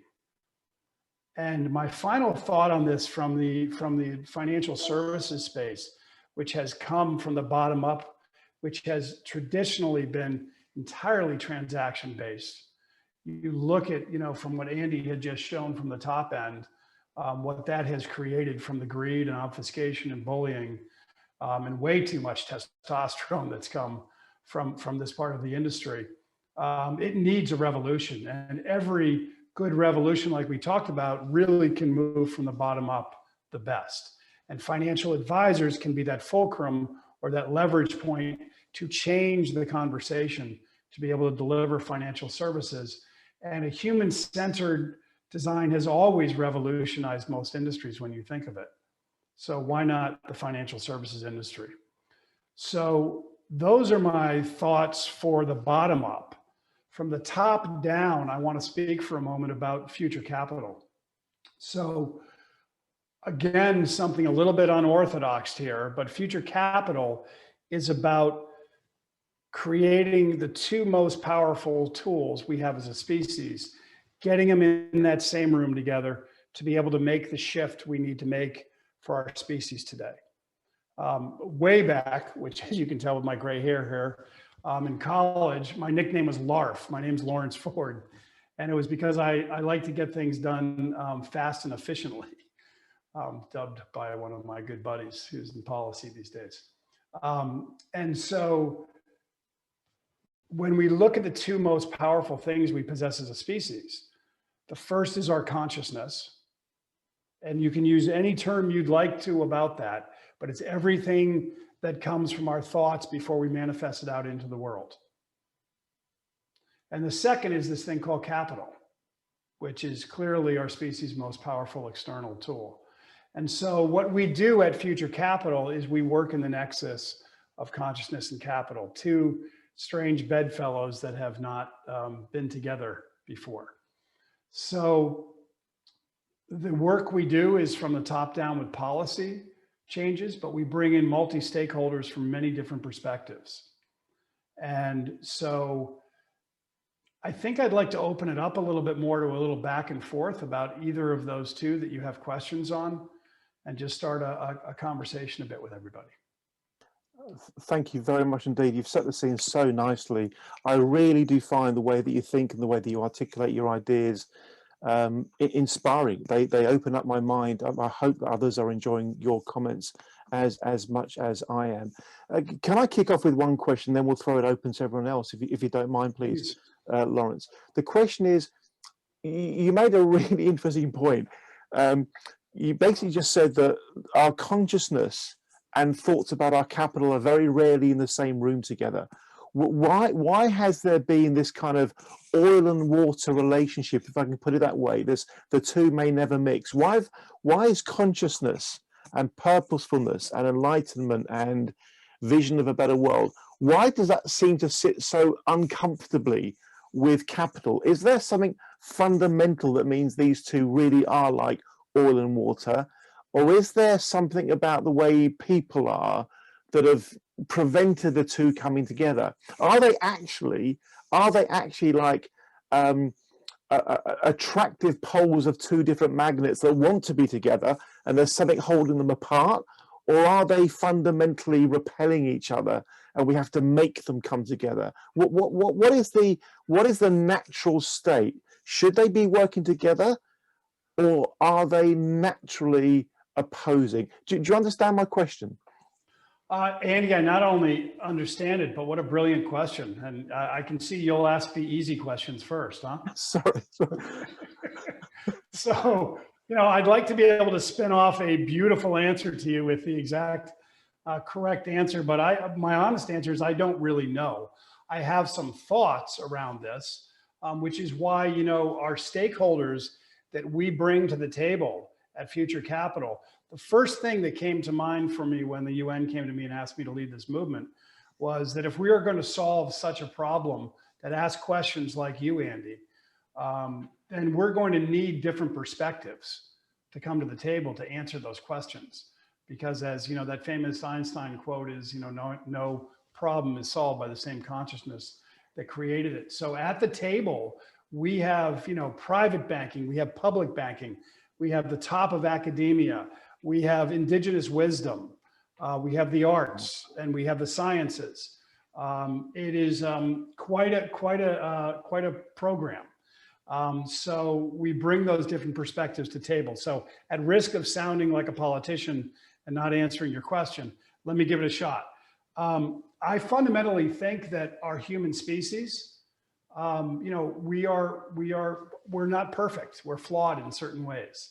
And when we can't recognize our flaws is when we really fall into trouble. As indigenous wisdom will say, when they see our species today, and especially when they go into cities and in areas of finance, they say, oh my God, everybody is sleepwalking. They're going from A to B to A to B, and literally from indigenous wisdom, and the shamans will say they're literally dreaming another dream. They're not here, they're not present. Wow. And I think we can all understand that concept. Now, when you take the power of capital and money and you put it in the hands of a bunch of sleepwalkers, bad things happen. Yeah. Like the reports that you were just showing. So I believe personally that everybody is good, but when you're sleepwalking, you can fall into dreams and habits and things that don't serve humanity because you forget that we're all connected. The second thing I'd like to say to you about that question, Andy, which is a brilliant question, is that the fundamental flaw that man has, and yes, I think Kim, I know there's somebody else, some other women here too, Mary and Myra, but the fundamental flaw that man has, and I mean women with that as well, but men have certainly demonstrated that incredibly well over the last 50 years, is that when we get a lot of power, something happens neurologically inside of us that our compassion meter goes down. So as power goes up, compassion goes down. Wow. And that's kept us alive as a species and helped us evolve when the saber-toothed tiger was outside the cave.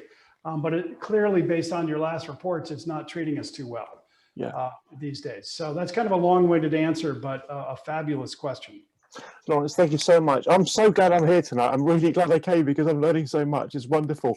By the way, the comment you just made comes up when in the Middle Ages, when they were looking at cathedrals and stuff. I've got a video I watched a little while ago. Michael will know what I'm talking about here. This kind of the relationship between, as you put it, between power going up and compassion going down is really, really, really interesting. I know that John LeComnick would like to say something. So John, really keen to hear what you have to say. Go for it, John. Thank you. Yeah, I got on today swearing I wasn't going to talk about my book, but I think Lawrence would be interested in at least 2 or 3 parts of it. I just got a flash. We should celebrate. Tonight is the first time I got this flash. Amazon just said it was the #1 new release in economic theory, so I'm happy. Especially since it isn't published yet. Having said that, I think there are a couple of things. First, we have managed to create a modern financial system that's somewhat divorced from purpose. I'll take investment management, which is what I know best, and modern portfolio theory. What's success in modern portfolio theory? It's beating a benchmark. A benchmark has absolutely nothing to do with why you invest money to save for college or buy a mortgage. If the benchmark is down 10%, your management is down 8%, 200 basis points of outperformance. Portfolio manager is a hero. You still only have 92 cents on the dollar to pay for retirement or whatever. So the math of a lot of finance, John Kay's looked at intra-financial institution lending. I've looked at investment management, is hermetically sealed away from the societal purposes that finance is supposed to serve.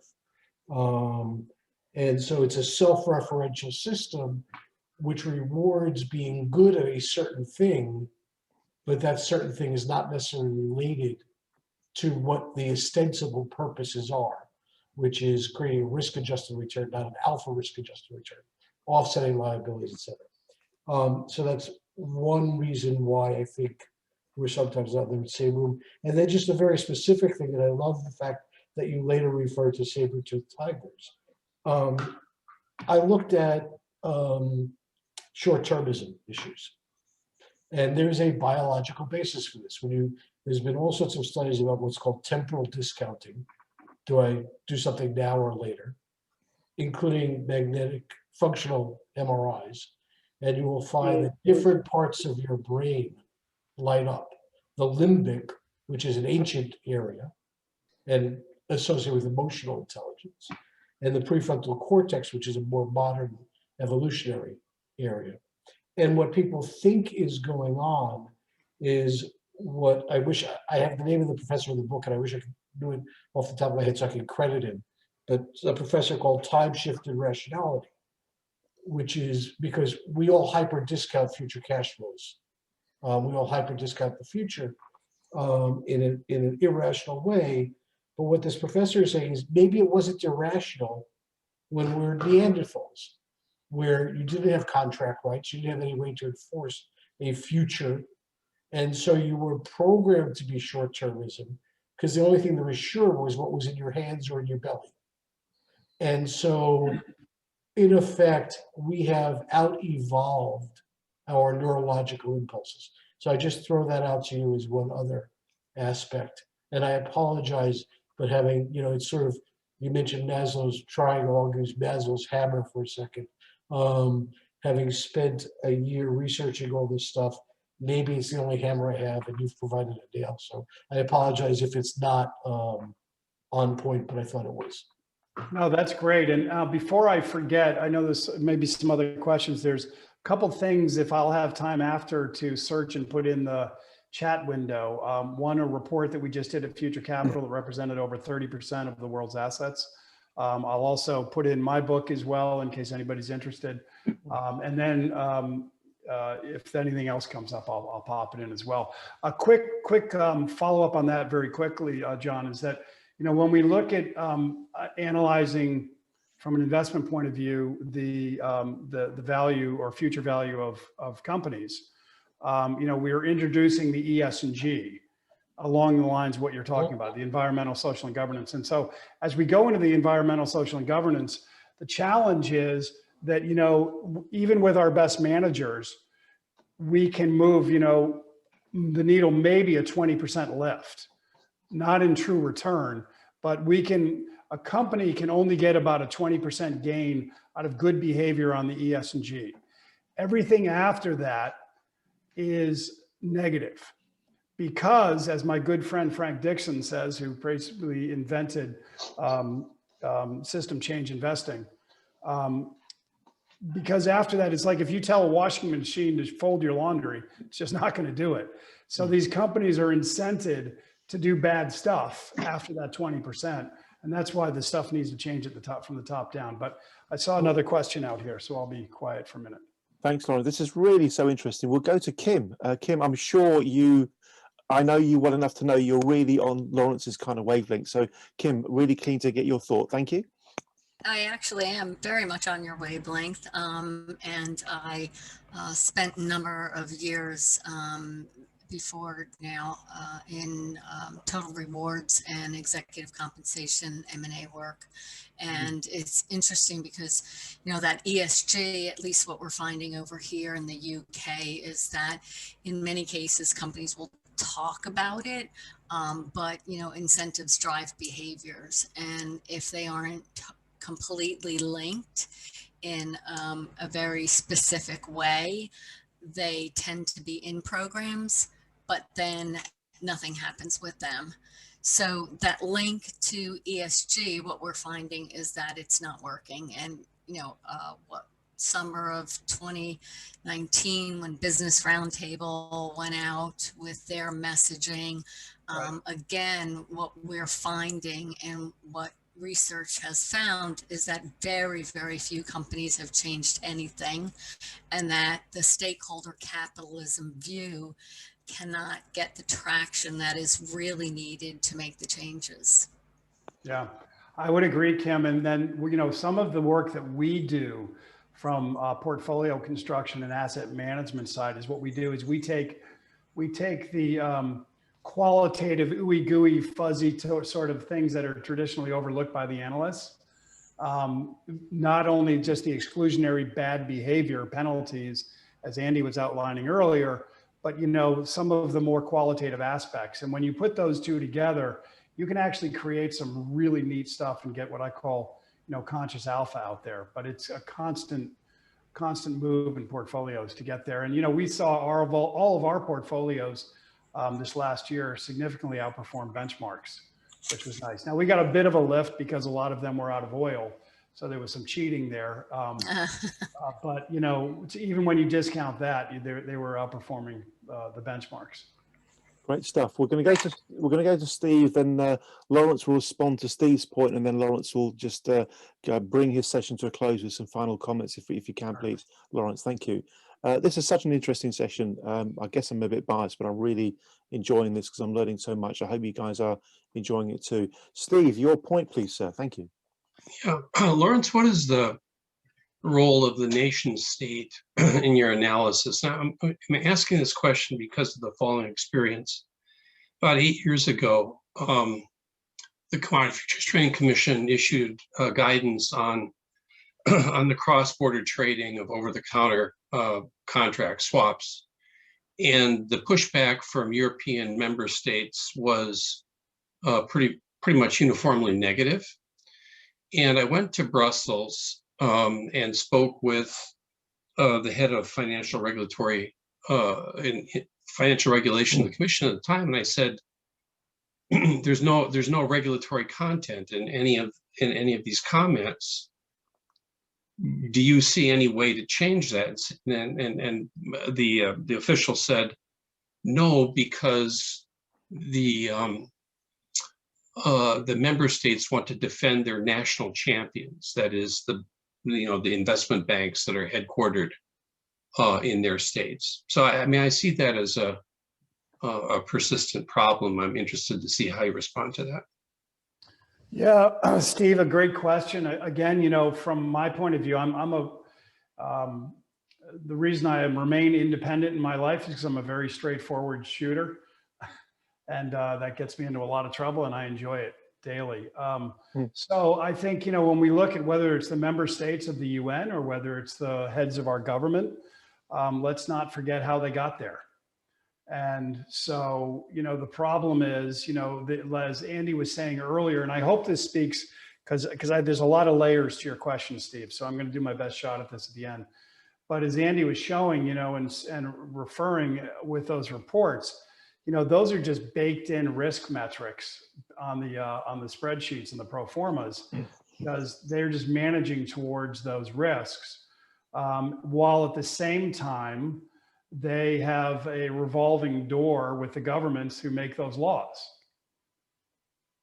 So, you know, the incentive is, you know, we just follow the money. The incentive is very difficult as long as, you know, it's in the wrong direction. And I know there's a lot of layers to what you were saying there, Steve, and I hope I addressed a little bit of it. Thank you, Lawrence. Is there anything else you'd like to say in wrapping up, Lawrence, that you haven't yet had a chance to? Yeah, well, while you close up, I'm going to go in my system and grab a couple links. I texted some of my team to send some to me, so I'll put them in. But I would like to say too is that what we're doing as an organization for Conscious Cap. So two things. If you have any interest in future capital, we're just a wonderful convening. It's probably the most extraordinary, highly accomplished people in the globe. And please come be a part of it if you feel like it. We'd love to have you. There's lots of opportunity. At Conscious Capital, what we're doing is we are really pretty much coming from the bottom up. And if, from a roll-up and acquisition strategy, we're going to be bringing in, advisors of all different sizes, but the right culture to really create an organization that demonstrates a better way to do this. We're about 8 years into it. We have systems and technologies we've been building and ready to scale. So that's a cheap little advertisement at the end, but we're really excited about it because we feel we can move billions of dollars for good, not just in an ESG sense or sustainable or conscious investing, but as an entirely different way to engage the end client, focusing on their dreams first and their reason for being here and then their values. So thank you for that opportunity. And I'll go behind the screen here and grab some links for everybody. Fantastic. I really enjoyed that, Lawrence. Thank you very much indeed. In a moment, I'll put something into the chat. If you want to be connected with Lawrence, we'll make it easy for that to happen. So can we please show our appreciation for what I found to be a very, very mind expanding conversation. Very, very well done, Lawrence. Thank you. Superb job. Superb job. Thank you. I think we are really blessed this evening. Or I say this evening, it's 1:15 in the morning in the UK here right now.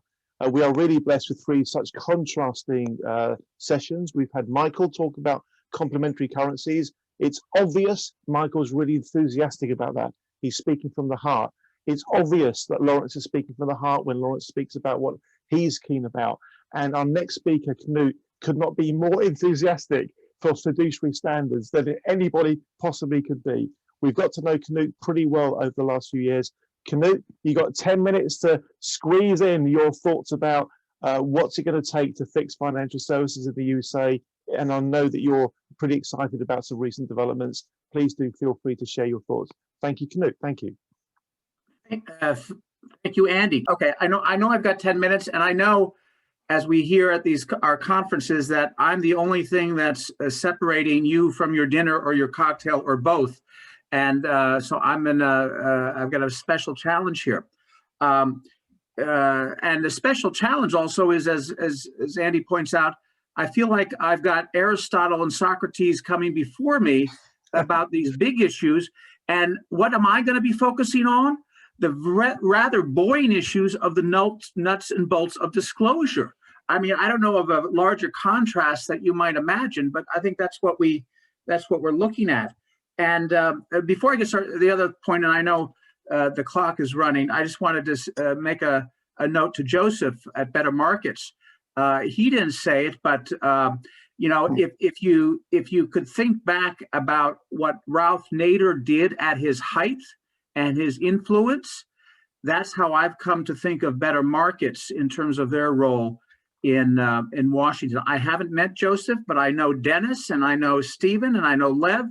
And so I'm looking forward to meet Joseph, and I'm glad he's part of this group. So here is a few slides, not to be overwhelming, regarding what I want to talk about tonight in terms of an overview of recommendations for literally the Securities and Exchange Commission. So going from, again, the very large picture to the very nuts and bolts picture in terms of what we're doing here now. Okay. Yes. Next slide, please. All right. First, just a moment about what is the Institute for the Fiduciary Standard. We are 10 years old this year. We're created to do nothing but to advance fiduciary principles and advice. We're formed as a nonprofit. We've been extraordinarily fortunate in terms of who has been involved, but starting with the why, we view fiduciary duties and fiduciary principles as those that should be preserved in the same way I think of the Bill of Rights. That's where they should stand, not, you know, in the scheme of things. So we've been very fortunate in terms of who has been involved in our activities over the years. Starting, you know, 10 years ago, we were honored to have Jack Bogle, Paul Volcker, and Arthur Levitt involved in our programs at the beginning, and now in the same way, Tamar Frankel from Boston University, 95 years young, by the way. Louise Aguilar, the former commissioner, and Phyllis Borzi, who was at the Department of Labor. And then the how we are involved in education advocacy for regulators and consumers, white papers and commentaries and blogs. Okay, thank you, Andy. Here we are sitting in February of 2021. We view it as an extraordinarily historic time, that it's not historic because of the obvious political unbelievable activities and events over the last 1 month, 3 months, 6 months, 12 months, but that to the side, historic because of what we're facing in the regulatory landscape. And very specifically, when you look who was involved in the transition team for this administration, it is a new environment that is at least we haven't seen since the 1990s under Chairman Arthur Levitt. And on a broader scale, I would suggest we may not have seen this opportunity in terms of the individuals and the philosophy of the administration, perhaps since FDR. In fact, I think that when you look at Janet Yellen, she is someone who is extraordinarily conscious of consumers, and has proved it in what she did as Federal Reserve Chair under before she left 3 years ago regarding Wells Fargo. So that's what we have as a starting point. Gary Gensler as the chair as SEC chairman. I think it's believed that he's going to get through pretty well. He could do a level of historic good that, again, we haven't seen in decades. I don't. That's not meant to be an overstatement. I think it's meant to be a reality in terms of what he's facing at the SEC, and in terms of the area that we are working in terms of fiduciary advice and how it's regulated in the U.S. So this is in some respects a narrow area, but it's very very important. The myth that is commonly reported, frankly, is that over the last 12 years, there's just been a sort of a small diminishment or of weakening the standards. I think the reality is quite different. I think that if you look at what the SEC has done, separately, if you look at what's happened at the Department of Labor, the more accurate assessment is that they've effectively repealed the Advisors Act of 1940. Of course, they don't do it literally, but they do it effectively in terms of how much they have damaged what is there. Okay, Andy. Wait, no, let's go back. Let's go back. I think you skipped over one, Andy. There, yeah, okay. So I'm moving along quickly in terms of the major piece of regulation that came into existence 2 years ago at the SEC that regards how the SEC regulates advice. and it's called Regulation Best Interest, otherwise known as Reg BI. And it was heralded by the former chairman as, you know, something between the invention of the fork and you know, the best possible night out you could imagine. While in reality, what they have done with Regulation BI, Reg BI, is they have taken the rules for broker dealers, and they've added a little bit of a disclosure, and then they've stamped it to be best interest, and which is indistinguishable from fiduciary. So the reality is that there has been no meaningful changes of broker practices through this rule, and the industry, of course, completely disagrees. The reality is that there have been very little requirements in terms of cutting conflicts. You know, they can't even eliminate all sales contests. They can only eliminate some sales contests. That's sort of a metaphor and a piece of it that sort of stands out. They don't require any mitigation or management of conflicts, though they say they do, of course. They don't test any of the disclosure in any meaningful way that they've brought forward. And as a result, when you look at the record, they don't have any support from investors, from investor advocates, from state regulators, or any independent experts. This truly was and just an outrageous move pushed by, demanded by Wall Street, and that's pretty much what we've got. So that's what we have with a Regulation Best Interest. Next one, Andy. So what the Institute for the Fiduciary Standard has done is we started talking in December about, you know, where can we be most effective in pushing for regulatory changes. And what I and two co-authors came up with was to think about this in terms of prioritizing the changes that can be made at the SEC and that should be considered high priorities. And that's how we view this.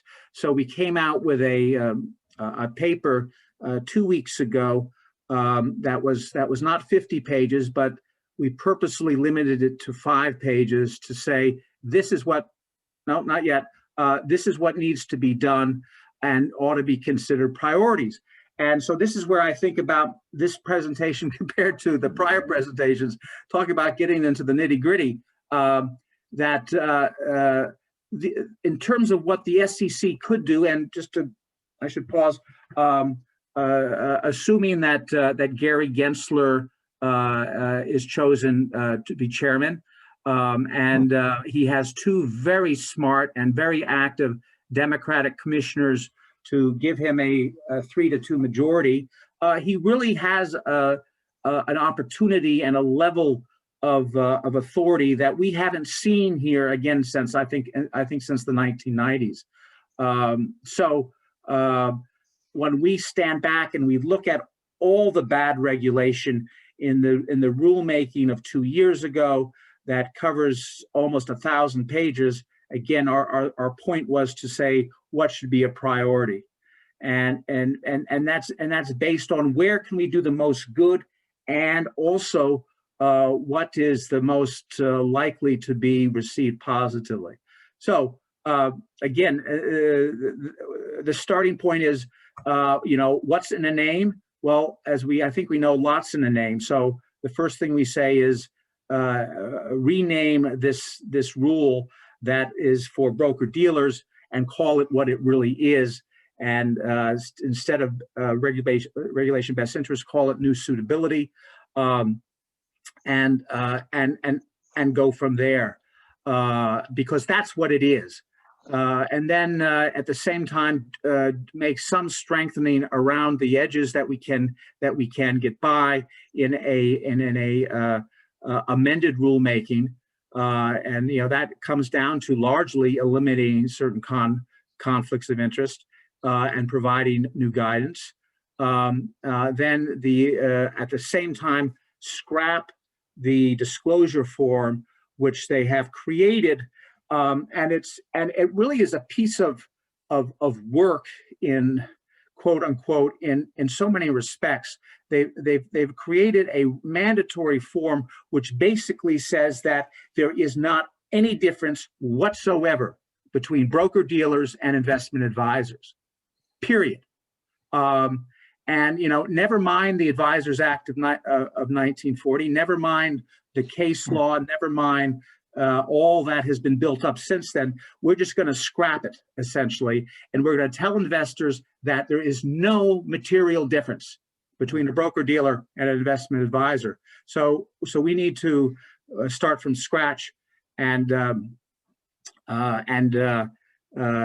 with that. And then finally, in terms of the Advisors Act, there has to be clarification in terms of there's certain conflicts of interest that simply must be avoided, must be eliminated. And the last guidance from the SEC started muddling that up and allowing conflicts in a way that have not been allowed before. So that's where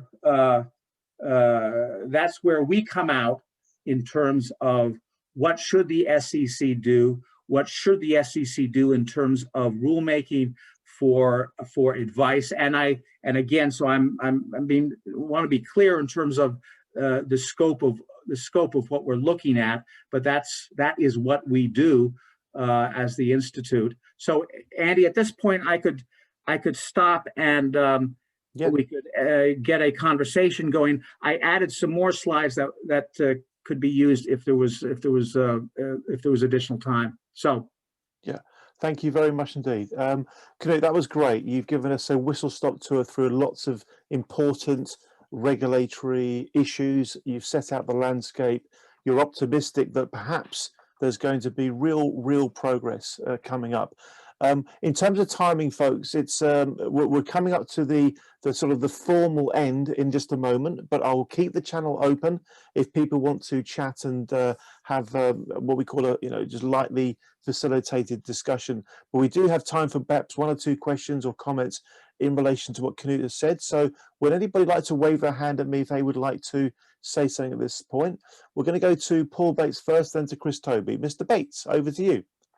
Thank you very much, and I've enjoyed the presentations, and in particular, Knut's recent presentation. And I would share that Canadian securities regulators have struggled for much of the last 4 years in attempting to define whether there is or isn't a fiduciary standard, and have continued the same perplexing ambiguity. That makes me feel better. Thank you, Paul. Very good. And we're going to go to Chris Tobin. Chris. Knut, I want to ask you, are we going to get somebody good like Phyllis Morsey at EBSA, DOL? Do you know anything about that? Well, I don't know who is going to be placed at that position. We know who is going to be head of DOL. It's going to be the mayor of Boston, as we know. Yep. But I don't have any sort of information on who's going to take Phyllis's former position. So don't know. Just don't know. Thank you. And time for one more, if there is one. I think we're. Oh, sorry, Alan. I nearly missed you, Alan. Alan, to you. It's like I'm trying to roll everything that was put on the table because it covers such a broad range of things. So I want to offer one sentence to try to summarize everything that went on, and that is, finance should be a service to the real economy and to real people. And what we have today is an industry that's turned into a self-serving industry. Wow. And I have to pick up on what Alan has just set out, because I'm going to tell you all about the 2 pictures on our book. So bear with me, folks. I'm just going to jump to this. I wasn't preparing to do it, but I have to, because Alan just set me up so beautifully for this. So bear with me while I just get to the right page. I'll only be a second or two getting to it. And while I'm just getting that ready, please don't hesitate to let me know if there's anything else you'd like to say before we bring part 1, the formal session, to a close. But in terms of our book, what we have is a book with 2 very contrasting pictures on the front page and on the back page. So let me just explain why I'm keen to show you this. I can't. The page is not going to let me do it, so I need to forget that completely. I'll put a note into the chat about that later on, and it will be circulated. Alan, you brought the whole session to a close really nicely. Can we first of all, before we do anything else, please show our appreciation to Knut for preparing and presenting his session. Thank you very much indeed, Knut. And keep us posted, Knut. Make sure you keep the tabs of what's happening in DC and you keep us aware of what's going on. As I think you all know, we put out the Transparency Times each week. And if you've got any news that you're very keen to circulate to others, then we can certainly do that. So I'm going to take a deep breath, relax, say, I think tonight's been great. I've really enjoyed it. That sounds like a very immodest thing, but I really have. We've had great sessions from Knut, from Lawrence before him, and from Michael before that as well. There's some great conversation we've had. I feel as though we're at some kind of watershed moment in history. I've been using a phrase recently. We're at a confluence of crises. And there's that old phrase about never waste a good crisis. We've got several on the go at the moment. We've got COVID. We've got the economic consequences of COVID. We've got the planet that is being trashed, and we've got to find a way to stop doing that, and various other issues as well. It might just be that mankind, womankind, society has got to a place in history where it's realizing it needs to kind of wake up and smell the coffee. Maybe we're finally realizing that short-term profit maximization doesn't actually serve us. Maybe the financial services sector is being led by people who actually have a sense of purposefulness, a conscious capital way of thinking. So it may just be that the future is going to be a bit brighter than the recent history. I'd like to thank you all very much indeed for giving me some of your life, some of your time today. I will keep the channel open for the next 20 minutes or so if anybody wants to linger around and chat further. But can we just take an opportunity to once again not only thank all the speakers, but thank everybody for participating this evening. Thank you all very much indeed. I really enjoyed it. Wonderful stuff. Wonderful.